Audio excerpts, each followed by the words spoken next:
Praise the lord. మన ప్రియుడు రక్షకుడైన యేసుక్రీస్తు పరిశుద్ధ నామములో డైలీ బెడ్ కార్యక్రమాన్ని చూస్తున్న ప్రేమైన ఆత్మీయులారా, దేవుని బిడ్డలారా, యేసే కృపా పరిచయం తరఫున నా హృదయపూర్వకమైన వందనాలు మీకు తెలియచేస్తూ ఉన్నానండి.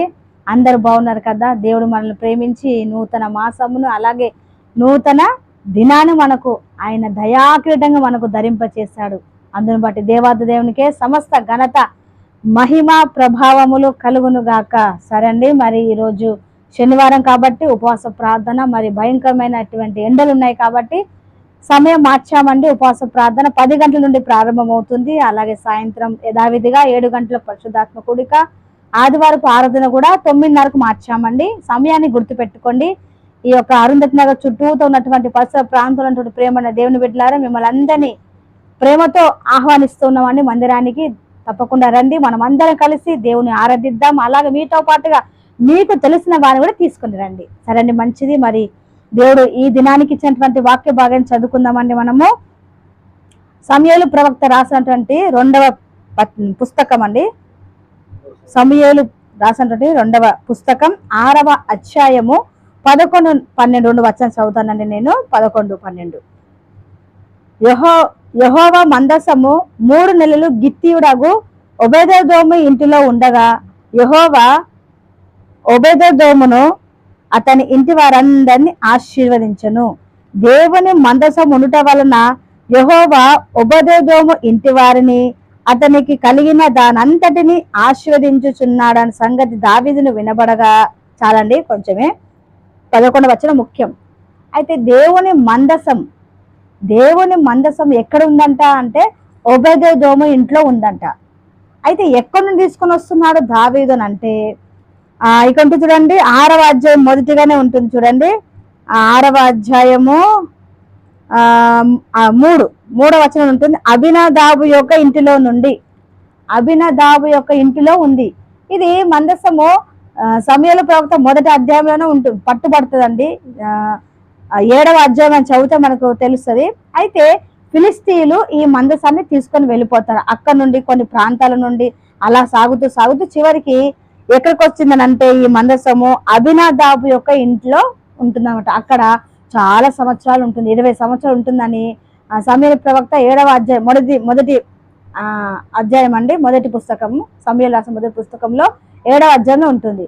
అబినదాబు ఆ ఇంట్లోనే 20 సంవత్సరాలుగా ఈ మందసం ఉంటుంది. అయితే మరి సౌలు రాజు అయిన తర్వాత మందసాన్ని ఏం పట్టించుకోడండి. ఎప్పుడైతే దావీదు రాజు అయిన తర్వాత మందసం తీసుకొని రావాలని ఒక ఆలోచన అతనికి కలుగుతుంది అనమాట. అప్పుడు ఏం చేశాడంటే 30,000 మంది శూరులతో కలిసి ఆ మందసాన్ని ఆర్భాటముతో తీసుకొని వస్తున్న సమయంలో ఆ కొత్త ఎడ్ల బండిని మీద ఆ మందసాన్ని ఎక్కించుకొని తీసుకుని వస్తున్నటువంటి క్రమంలో ఆ మందసం అనేది ఎడ్ల యొక్క కాలు జారిపై పడిపోతున్నప్పుడు ఉజ్జా ఆ మందసాన్ని చేతితో పట్టుకుంటాడనమాట. పట్టుకున్నప్పుడు ఆ ఉజ్జా దేవుని యొక్క కోపానికి తను ఆహుతి అయిపోతాడు, చనిపోతాడు. అక్కడక్కడ చనిపోయేసరికి అందరికి భయం వేస్తుంది. దావీదు కూడా భయపడతాడు. భయపడి ఏం చేస్తాడు చూడండి, ఇప్పుడు నేను చదివినాను కదండి, 11వ వచనం చదివినాను కదండి.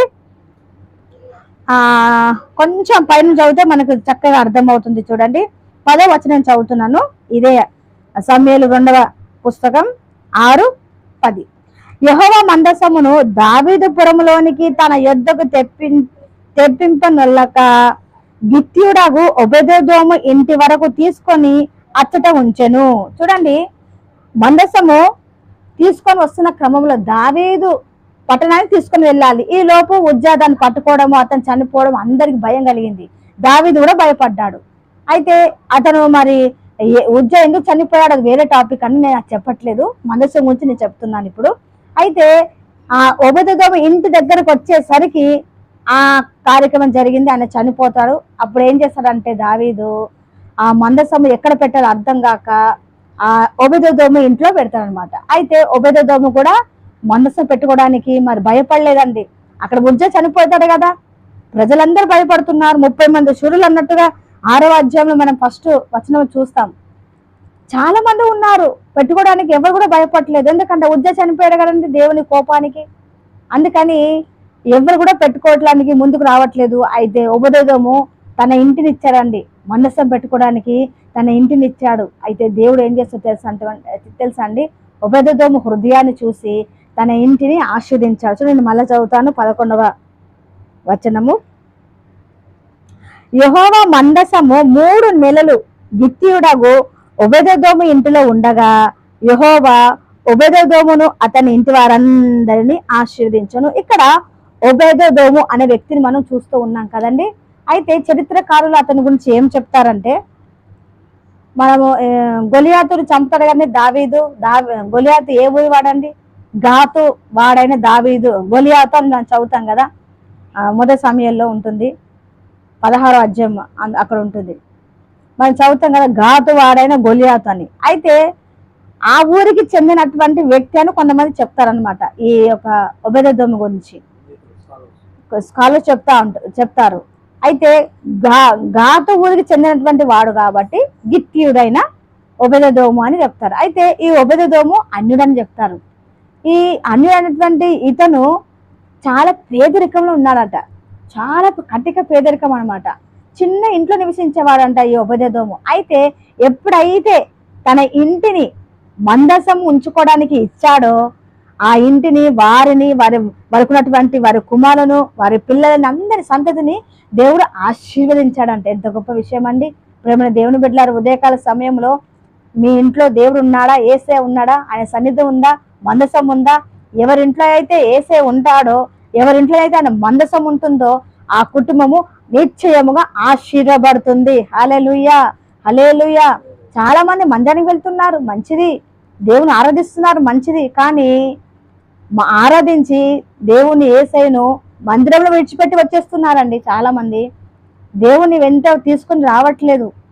ఇంటికి మందిరం ఉన్నప్పుడు చాలా బాగుంటున్నారు, చక్కగా ఆరాధన చేస్తున్నారు, పాటలు పాడుతున్నారు, ప్రార్థన చేస్తున్నారు, వాక్యం చదువుతున్నారు, అంతా బాగానే ఉంటుంది. కానీ ఇంటికి వచ్చేసరికి ఇంట్లో గొడవలు, బూతులాడడాలు, తాగడాలు, తందనాలు ఆడడం, సిగరెట్లు, సినిమా పాటలు వినబడడం, ఇవన్నీ కుటుంబంలో ఉంటే మన దేవుడు ఉంటాడండి? ఆయన మందసం ఉంటుందా? ఆయన సన్నిధి ఉంటుందా?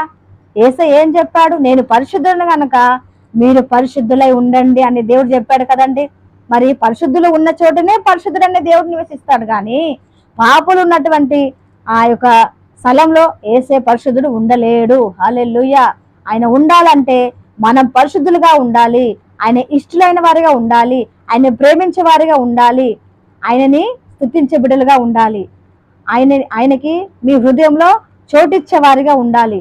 అలా ఉన్నప్పుడే ఒబేదెదోము కుటుంబమును దేవుడు ఆశీర్వదించినట్టుగా మిమ్మల్ని కూడా దేవుడు నిశ్చయముగా ఆశీర్వదిస్తాడు. హల్లెలూయా. 2 వాక్యాలు నేను చదివి నేను ముగిస్తానండి.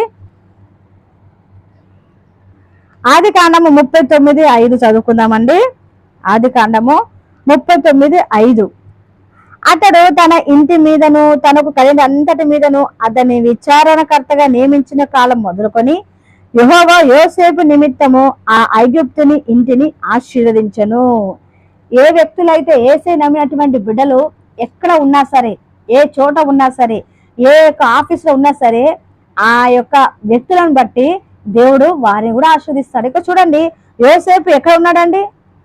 బానిసగా ఉన్నాడు కదా. ఎక్కడ ఉన్నాడు అని అంటే ఫరో ఇంట్లో ఉన్నాడు.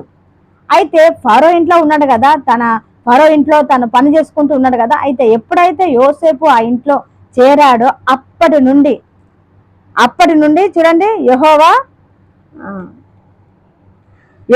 యోసేపు నిమిత్తము ఆ ఐగుప్తుని ఇంటిని ఆశీర్వదించను. చూడండి, యోసేపును బట్టి ఎవరిని ఆశీర్వదించాడంట అంటే ఐగుప్తుని, పొత్తిఫరును ఆశీర్వదించినట్టుగా దేని వాక్యం సెలవిస్తుంది. ఇంకొక మాట నేను చదివి వినిపిస్తానండి.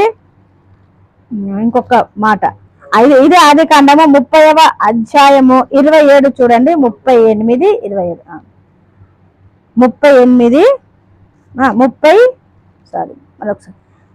ఆదికాండము 30:27 క్షమించండి 27. అందుకు లాబాను అతనితో, నీ కటాక్షము నా మీద నున్న ఎడల నా మాట వినుము, నిన్ను బట్టి యెహోవా నన్ను ఆశీర్వదించెను. ఎవరంటున్నారండి? ఇది లాబాను అంటున్నాడు. ఎవరిని గూర్చి అంటున్నాడు? యాకోబును గూర్చి. యాకోబును బట్టి లాబానును దేవుడు ఆశీర్వదించాడంట. ప్రియమైన దేవుని బిడ్డలారా, దేవుడు మందసం ఉండడాన్ని బట్టి ఉపదేశమును ఆస్వాదించిన దేవుడు. ఇదిగో ప్రియమైన దేవుని బిడ్డలారా, ఆయన సన్నిధి మన కుటుంబంలో ఉన్నట్లయితే మన కుటుంబాలు కూడా నిశ్చయముగా దేవుడు ఆస్వాదిస్తాడు. అట్టి కృప దేవుడు మనకు అందరికీ అనుగ్రహించునుగాక. ఆమె చిన్న ప్రార్థన చేస్తానండి. స్తోత్రము తండ్రి, మహోన్నతుడా, పరిశుద్ధుడా, కృపా సత్య సంపూర్ణుడా, నీకు వందనాలు, స్తుతులు, స్తోత్రాలు చెల్లిస్తున్నామయ్యా. ఈ ఉదయకాల సమయంలో ప్రభా, ఇదిగో నాయన డైలీ బెడ్ కార్యక్రమం ద్వారా నీ పాజందుకు వస్తున్నాం తండ్రి.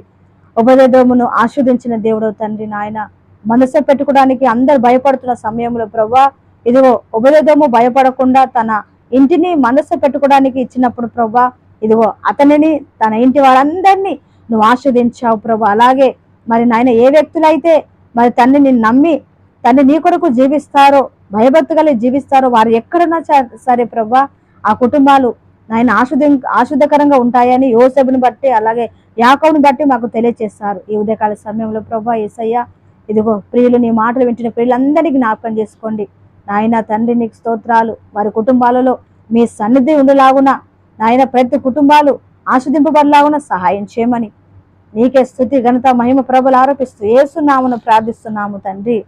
ఆమేన్. అందరికి వందనాలండి. Praise the lord.